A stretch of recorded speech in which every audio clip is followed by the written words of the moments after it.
We're in the middle of the 6th chapter of the Laws of Teshuvah by the Rambam. And what we saw so far in the 6th chapter is that, according to the Rambam, there are places where HaKadosh Baruch Hu will take away a person's free will. This is said about the Jewish people and also about non-Jews, both. And on the surface, since he has told us that without free will, all the commands and warnings of the prophets, including Moses, have no application, and also that reward and punishment don't apply, and both of those are fundamental principles of the Torah, so therefore we have to believe in free will. How then could it be that sometimes the Kodesh Baruch Hu would take away someone's free will? And he explained that sometimes a person, using his free will commit so much evil, either such a big crime or so many little crimes, so the sum total of evil is so gigantic that justice demands that he be punished. Now, the Rambam has a principle.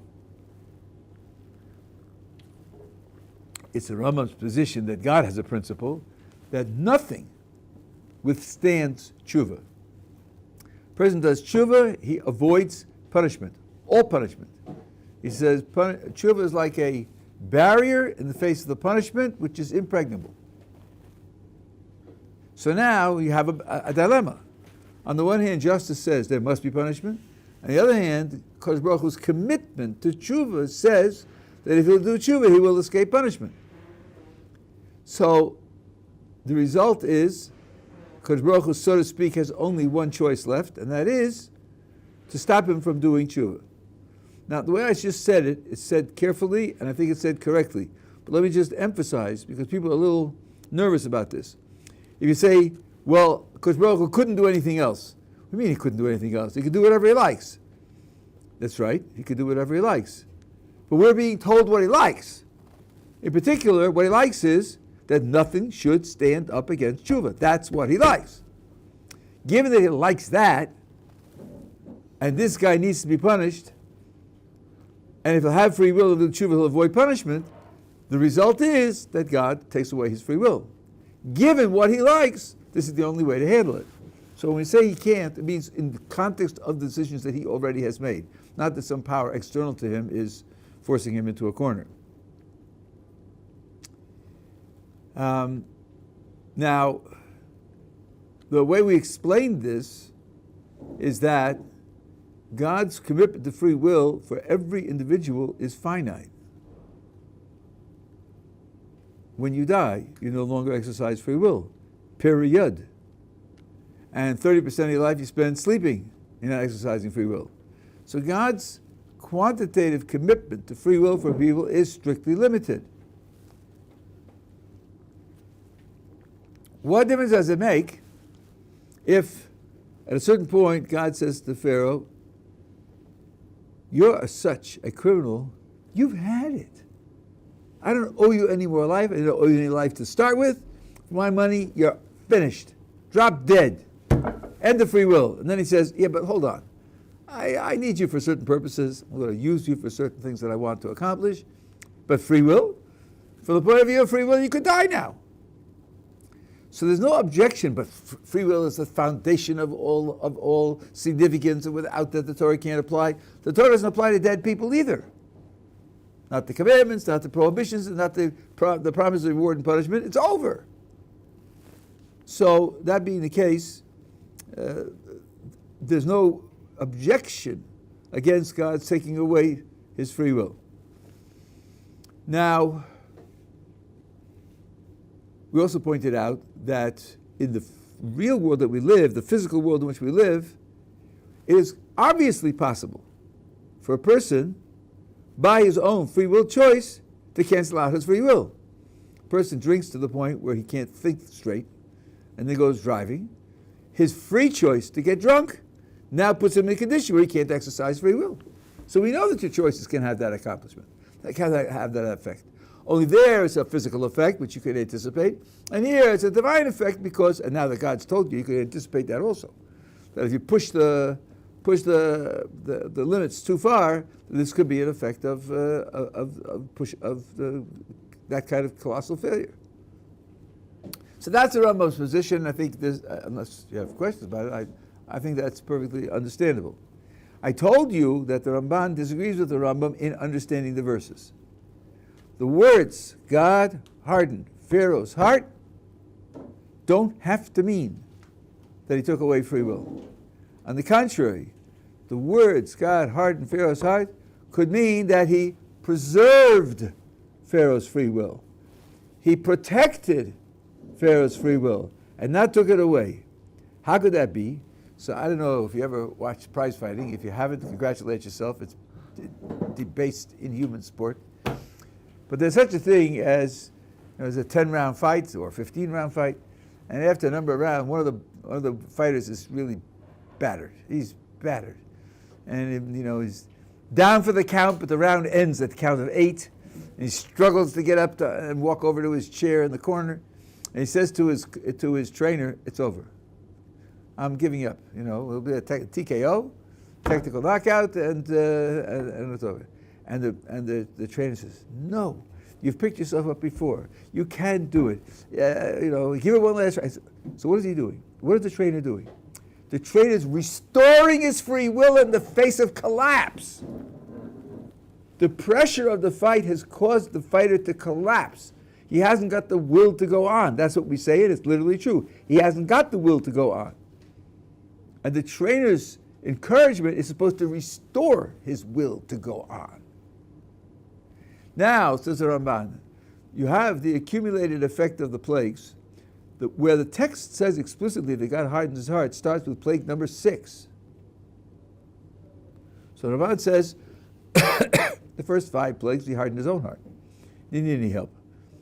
Comes to 6, the accumulated effect of 6 plagues would have swamped him to the point where he would have let them go as a robot, without any free will, just being overwhelmed by the pressure of the 6 plagues. God hardened his heart so that he could make a free decision. He restored his free will so that he could make a free decision. And that free decision then adds to his guilt. So hardening the heart doesn't have to mean taking away free will. I read that, I thought to myself, here's an example where you have words, they're plain words, there's no poetry here, it's meant literally, and you could still get it dead wrong. Wrong. At least you could think that there's only one way to understand it. That's not true. There are 2 ways to understand it. I've given you the Rambam's way of understanding that we're studying, and I think that is justified. We're together so far? So what's the difference between the first 5 and the next 5? Like, in terms of his own heart? Yeah, because in the text, in the first 5, it says he hardened his own heart, or his heart was hard. It's what's said fast. It doesn't say that God hardened his heart. Starting with 6, it says that God hardened his heart. Now, one way to read that is to read it literally and say the first 5, he didn't need any divine help. He was tough enough to take it. After 6, that's where he lost. He lost what? His ability to resist. On the surface level, that's what it means. But he had free choice from 6 to 10, right? I want to make sure that we're getting this clear. There are 2 ways to read 6. There are 2 different ways to read 6. Maimonides' way to read 6 is God took away his free will, took it away. He made him into a robot where he couldn't say, yes, I'll let them go. Left to his own devices, he would have had free will. God took it away. That's Maimonides' view. Nachmanides says the opposite. He says that after the accumulated effect of 6 plagues, he was like that fighter who, after round 8, he says to his trainer, it's over, declare a TKO, I'm not fighting anymore, I can't take it. That's where he was naturally. He lost his free will. He didn't have the will to go on. And when it says that God hardened his heart, God restoring his free will by strengthening him to be able, like the trainer, to be able to make a free decision. So according to Maimonides, at the end of 6, he'd said, I'm not letting them go because he was a robot. According to Nachmanides, he said it freely. That's okay, good. That's the 2 views. Yeah. What is this hardened heart mean will? What do you mean by hardened heart? So I'm confused. Like hardened his heart? The result of it is he has no free will to choose otherwise. Now, you ask me, what exactly are the mechanics of how that's done? Is an insuperable desire placed in place and that he can't overcome it with his motivation? Or I don't know if I know the mechanics, but the bottom line is that he can't say yes. I'm just asking, like that phrase hardened heart just means that? That's what it's a meaning? So to do with free will? Well, no. I mean, what you see from the fact that there's a disagreement about how to understand these verses, that the meaning isn't specific enough to cut one way or the other. They're all based on one will, though, or free will someone. Yeah, the heart here is the decision making, Okay. right? It's where the decisions come from, and it means toughen him up. Now you can toughen him up in two ways. I think that's the way to put it. Okay, now Maimonides at the end of chapter 6 considers another objection from verses about free will, and this I think is somewhat subtle. In the Torah it says that the Jews will be prisoners of land not their own, and the owners of the land will press them into service, make them into slaves, and will torture them. More or less, that's a separate subject. So, it sounds like Hari Gozar al Mitzrim Lasos Ra. Because Baruch Hu says this is what they shall do. It sounds like now what they shall do could be a mere prediction, and maybe that will be the answer. But here it sounds like this is what they shall do. They must do this. God is telling them this is what they must do. God is decreeing on them that they should do evil. And similarly, there's another verse with respect to the Jewish people. Again, notice this is completely even-handed. Everything that's being said in this chapter applies to Jews and non-Jews alike. Kosuv, v'kama ha'am hazeh, v'zona achrei Elohei nechar haaretz. This nation shall arise and go after the strange gods of the land. Hari gozer al Yisrael la'avod avodah zarah. He decreed on the Jewish people to serve idols. If that's true, why did he punish them? Because as he said in the previous chapter, if it's a divine decree, then they don't deserve to be punished. It's wrong to punish them. It's immoral to punish them. Now, here's the answer. I'll read it to you and translate it to you, and then we'll have to think about it. Lefi shelo gozer al ish ploni hayadua sheyiyehu hazoneh. The decree here, let's say it's a decree. My mind is not disagree that it's a decree, but it's not a decree for a particular person. No one is named by name as the one who shall do these things. All those who, and the Jewish people in the future, who served foreign gods, every one of them,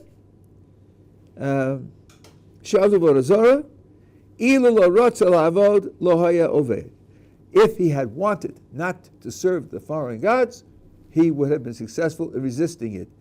The decree isn't a decree on any particular person, so that each particular person could say no.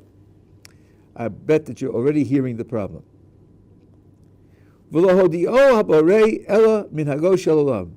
He only was informing him, God was informing him to the way the world works.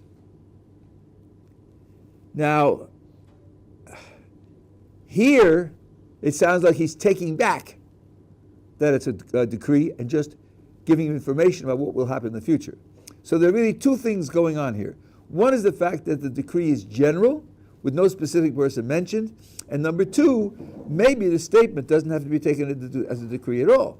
Maybe it could just be an information as to what's going to happen. What is this similar to? Suppose someone said, this people, God said, this people in the future will have righteous people in it and wicked people in it. The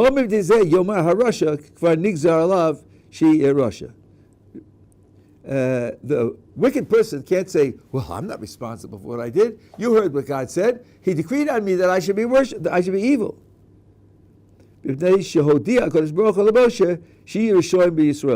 Because God informed Moses that there will be wicked people. That can't be a defense on the part of the wicked person to say, God decreed it on me, I had no choice, it wasn't up to me, and therefore I shouldn't be punished for it. Ke'inyan shenemar, just like it does say in the book of Deuteronomy, Ki lo yechdal ev yom ikev ha'aretz, there shall never be a lack of impoverished people in the land. That's just information about the economics of the land.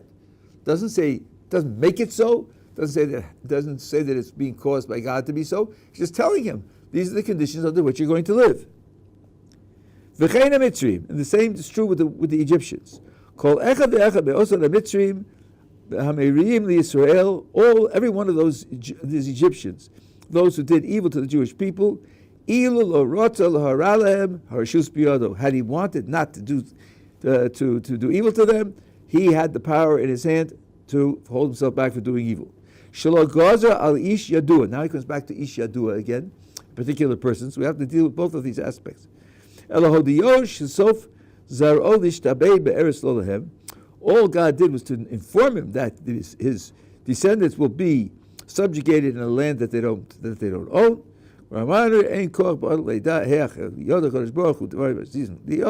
Don't worry about the fact that he's informing him to the future. We already talked about foreknowledge and free will in the previous chapter. We're taking care of that problem. So, let's talk about each of these ideas separately, even though the Rambam puts them together, but I think that each one has to be understood separately. Let's pretend that it is a decree. God makes a decree. There shall be punishment and torture in Egypt by the Egyptians. Some Egyptians. So now, it comes up to the heavenly court. The Egyptian says, God says to the Egyptian, you're going to get it. You're really going to get it. Look what you did. You're punishing the Jews and so forth and so on. The Egyptian says, I couldn't help it. You decreed that there should be punishment.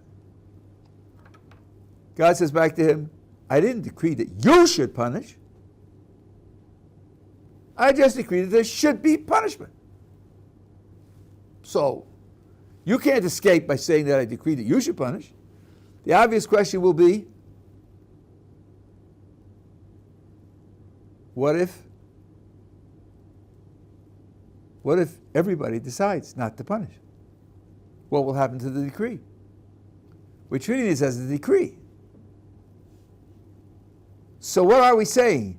That each individual could choose not to punish, but they can't all choose not to punish. That's a little funny, right? Suppose, everybody raises their hands and say, we're not punishing, we're the good guys, we like the Jews, everything will be fine. What's going to happen then? So it does sound like somehow somebody has to punish. The decree has to come true. So how does exactly this defense work? Where he says that I didn't make a decree on any particular person. Sounds like something has to go wrong. Somebody has to do it. I want to give you an analogy. I think this analogy, I hope it makes it clear what's going on here. There are 10 guys in prison. And the king says, I'm going to give you guys a chance. There's a race. And the first 4 who come in, first 4, and if you can finish the race in less than an hour, then you go free. The other 6 are going to be shot. That's the deal, right? Thursday morning, we're going to have the race, and we'll see what happens. So Thursday morning, the 10 of them line up. Now, they run. Let's say that of the 10, 2 finish it in under an hour. 2, not 4, just 2. So the king says, okay, you 2 are going free, the other 8 are going to be shot. So the other 8 are obviously upset, and they protest to the king. You set this up unfairly. We couldn't all make it. The king says to the first one, George, listen, there were 2 other slots open. If you had run it under an hour, you would have made it. And you would be free. So you have no complaint that I'm shooting you. You had the opportunity, you decided not to run. And then Peter comes, and then Paul comes, and then Tom comes, and to each of the 8, he says, you could have done it. The 8 get together and say, hey, let's talk to the king again. Because something's very peculiar here. Because if we had all run it under an hour, still only 4 of us would have escaped, the other 6 would have been shot. He had to set up that way that somebody had to get shot. So we feel that it's unfair. Okay, now the crucial thing to understand the king's response. Here's the king's response. In the real world, in our world where we live, 2 made it and 8 did not. 2 slots were open. In our world, George, you could have made it. Tom, you could have made it. Paul, you could have made it. Peter, you could have made it. Any one of you could have made it. So no one of you has a complaint that you're going to be shot. In another world, which isn't our world, in another world, where 4 do make it, and let's say all 10 run it in under an hour, but the first 4 then go free in the exercise. In that world, then the decree, when it's carried out, would be something against which you could have a complaint. I agree. In that possible, unactual world, a world that never took place, there would be a problem. But we don't live in that world. We live in this world. And in this world, every one of you is being shot justifiably because every one of you could have saved yourself. I think that's a fair response. The only complaint you can have is that in a world that's not our world, and the decree would have to come true, something would have had to go wrong. But in our world, there isn't any such complaint. So if you want to talk about philosophical complaints like that, what didn't happen, but if it would have happened, and the decree came true, and then it wouldn't have been fair, and judge God's fairness on the basis of that, that could be a nice abstract philosophical discussion. But the Rambam's point is that in the real world, the Egyptian has no defense, because in this world it wasn't like that. Let's say 10,000 Egyptians punished Jews. Well, with 9,999, it would have gone fine.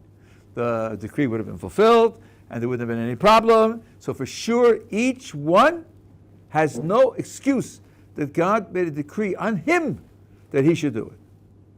That being the case, it's not the Rambam's description here of the decree, I think, is quite accurate. We need, as you can see, a little fancy footwork philosophically. I think it's quite accurate. Are we together? Is this clear? Yeah. So he's saying that what you're talking about is people are the decrees to each person individually, or as like a tzibor? No, the decree is there will be punishment. There will be affliction. That's all. The Egyptian nation will afflict them. Which doesn't mean every last one of the Egyptians, 10,000 is enough. There will be affliction, but no person is named individually. So when a particular Egyptian is brought up for judgment, and we say to him, you afflicted Jews, you're going to pay for that. And he says, but you made a decree, says the Rambam, we say back here, but the decree was for, in general, there should be affliction. And 10,000 versus 9,999 does not change at all the fulfillment of the decree for affliction. So you certainly could have decided not to. The decree didn't force you to do it. That being the case, we're holding you responsible for your personal crime. Yeah. So when, I guess to go back to the example you gave with the race, wouldn't our issue be with a system that sets up the ability for both outcomes to exist? An outcome where everyone can, let's say, run it under, in an hour. So therefore, we're not necessarily criticizing the outcome, we're criticizing the system to begin with that would allow for that. So that's what I said. I said that would be an abstract investigation that you could undertake about a principle which, in another world which is not ours, would have had a certain result, and we have to think about how to understand that. But the Rambam's question here is only, in the real world, can someone use the decree as a defense and say, since you made a decree, I'm not responsible for what I did? That's what he's concerned with. I think that, the answer is that you can't use it, for the very reason that he said. Okay? Okay, now, the other is that God simply informed him as to what will be. Now here, I think here you've got to use both things at the same time. Informing is not a decree. A decree, so to speak, guarantees that something will make it happen. But informing, so if he just tells you, what you have is, number one, that God knows. God's knowledge was taken care of in the previous chapter. God's foreknowledge and free will are not a contradiction. According to some, and according to Rambam, you can't talk about foreknowledge in the first place. Now, informing does sound like that, if you were told that so-and-so is going to do this, it does sound like it has to happen. But Maimonides is very careful to say, and I only informed you that there will be wicked people. I didn't inform you that so-and-so will be wicked. So that being the case, again, the individual cannot claim that he was forced to do what he did. Okay? So these are the objections that Maimonides considers to the idea of free will, both philosophical objections and scriptural objections. And he holds that free will is a principle that cannot be contradicted. Now, I just want to say, it's something I mentioned before, but I just want to bring out a nuance here. I said when he hardens Pharaoh's heart, that's because given Maimonides' priorities, there's no other alternative. And the priority is that nothing should stand in the face of Teshuvah. You could ask, why does he have that priority? Now, when you ask a question like that, why? Rabbi Soloveitchik used to tell us over and over again, we're not going to read God's mind. But the things that God does, the things that God commands, the principles on which he operates, communicate ideas to us. Not why in terms of his psychology, so to speak, but what I'm supposed to learn from this principle that he teaches me. And what I think he means to say is the immense power that's given to the human being. God does not create a world which hems us in, which deprives us of our ability, except in rare cases like Pharaoh, deprives us of our ability to run our own lives. The emphasis is on the fact that we are in control of our own lives, and in particular that Teshuvah is available to us, and that the benefit of Teshuvah is something that we can do for ourselves. Except in the cases where a person loses it, and he loses it through the use of his free will in so perverse a way, he doesn't deserve to have it anymore, which, as I said, is equivalent to deciding that he could be dead. Okay? All right, next chapter.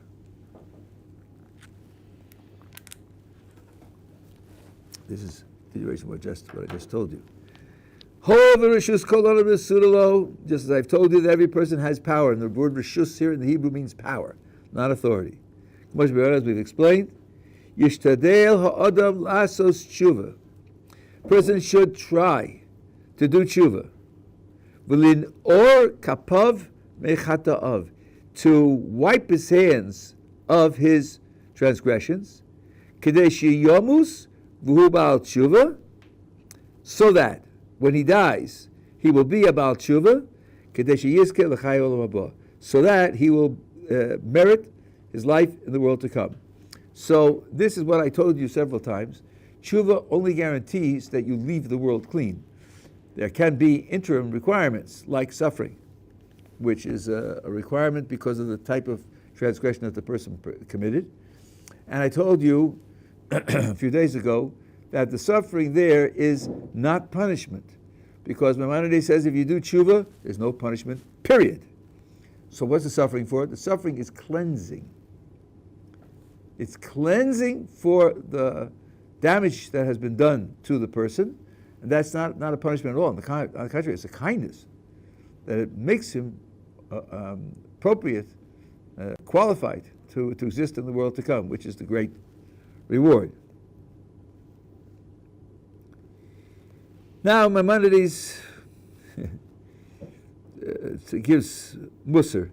You know, I must tell you that there's so much prejudice out there. Rabbi Osadia Gaon wrote Emunos V'Deos, beliefs and knowledge. I was transferred, it's written in Arabic.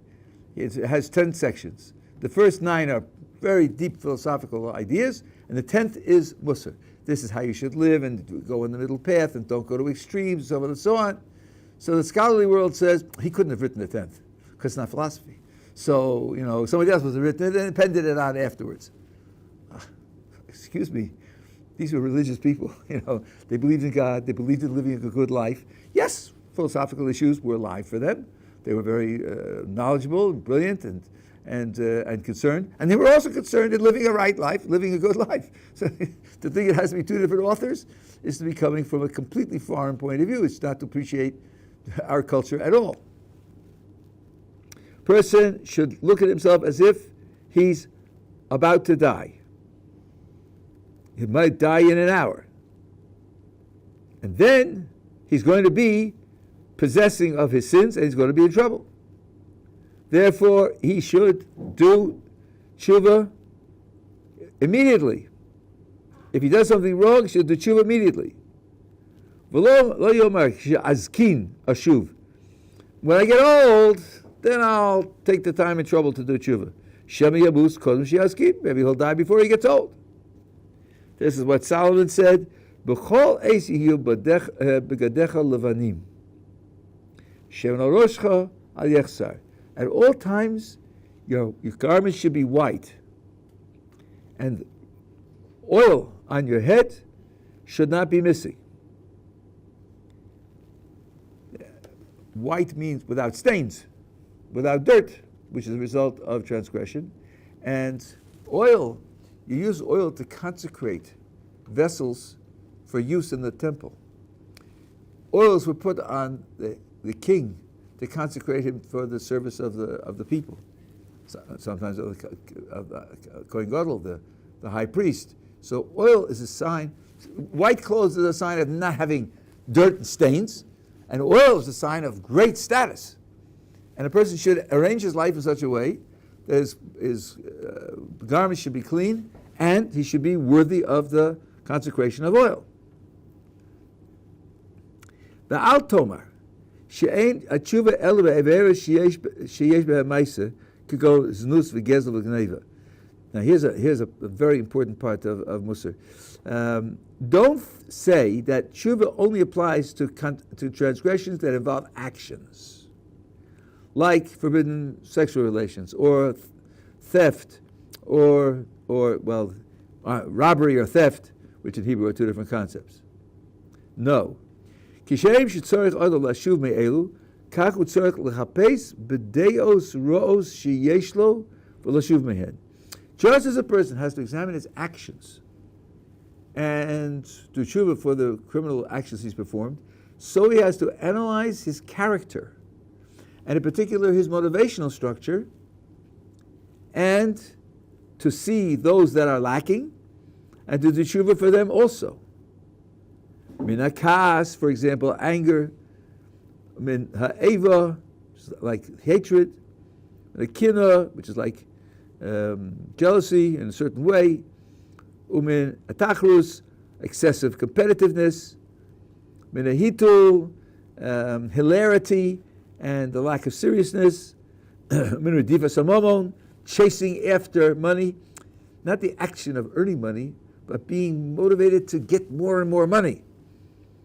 A kavod and honor, umeredifas hama acholos v'chayotz behen, pleasures of gustatory pleasures, not a gourmet but a gourmand. Min hakol tzorich lachzor b'teshuvah. A person has to do teshuvah for all of these things.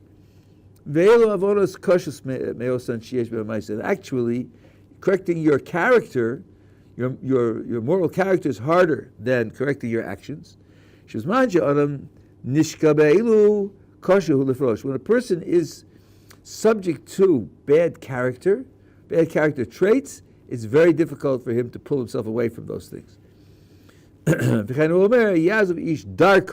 Person should abandon his way, and the crookedness of his thoughts. In other words, actions, first of all, very often are public. And if they're going to be done in public, you have a tremendous disincentive for doing them. And motivations can be hidden. You can hide behind a veneer and not reveal your motivations.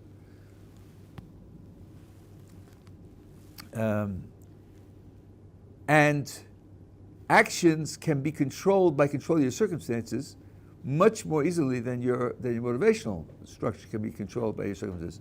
I knew a fellow whose father abused him, beat him regularly, and he was terribly damaged by it, injured by it. And he went to therapy when he grew up, and he told me, I'm never going to do that. I will never touch my child. So I thought, okay, I hear you, and I hope that you will be able to live up to your resolution. And he did. He never touched his child. He just destroyed him with criticism. Psychologically, destroyed him. When I observed this, I said to him, you haven't escaped the mean character trait. You haven't escaped the motivation to hurt your child. You just don't do it with your hands. You do it with your mouth, which can be worse.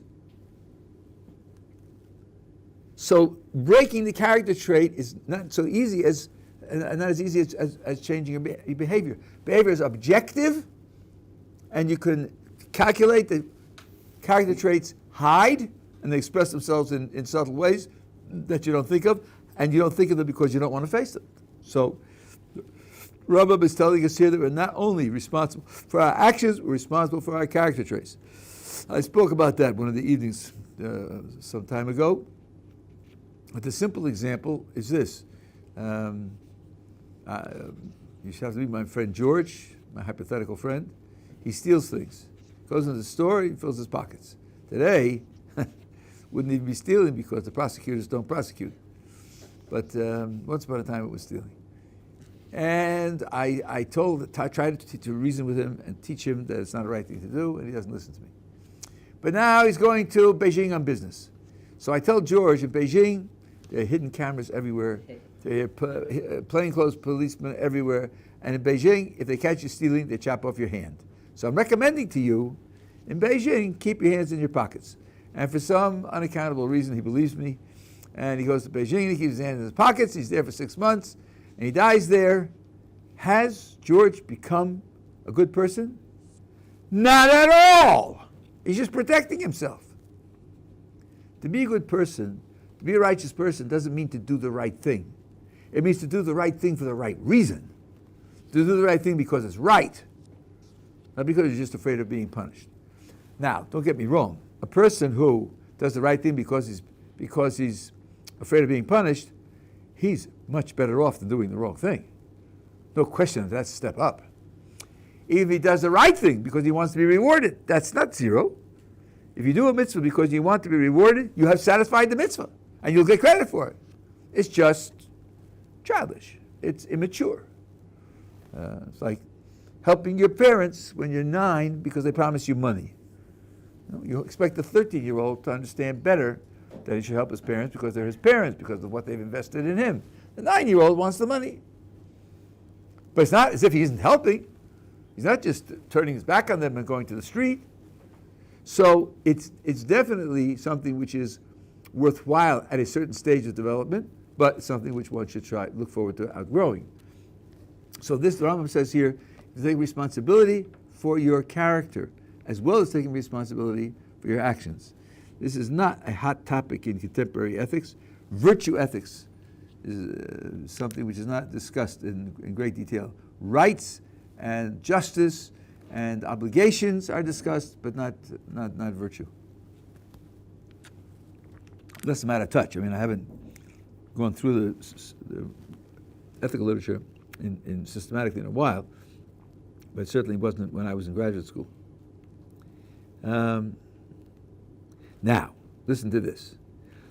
Al yidmeh bal tshuva shehu miruchak mimalos tzadikim. The bal tshuva, the person who's committed crimes, and he's rectified his circumstances and done tshuva, should not think that he is distant from the level of tzaddikim who didn't commit crimes. Because of the crimes that he committed. Ein adavar kain. That's not true. Ela ahuv v'nechmadhu lifnei aborei. He's beloved and pleased. God is pleased with him before the Creator. Ki'ilu lo chata b'olam. As if he never sinned. Sin does not condemn you. It doesn't permanently damage you in your relationship to God. You can wipe your hands of it so that it is as if it has never happened. Those who remember, we talked about changing your name as if it hadn't happened. And this again is a reinforcement of the idea that you lose your connection to the past. And that's why I believe the Rambam never quotes the Gemara that says that if you do Teshuvah out of love, then your transgressions become as if they're mitzvos. You do Teshuvah out of awe and fear, it's as if they become unintentional. Doesn't quote that because you can't have it both ways. You can't say that Teshuvah, let's say, gets you credit for these things which we're being told you didn't do.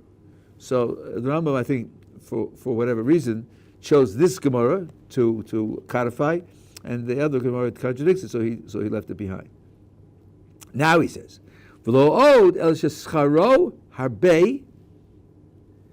Not only that, but his reward, the reward of the Baal Teshuvah, is great.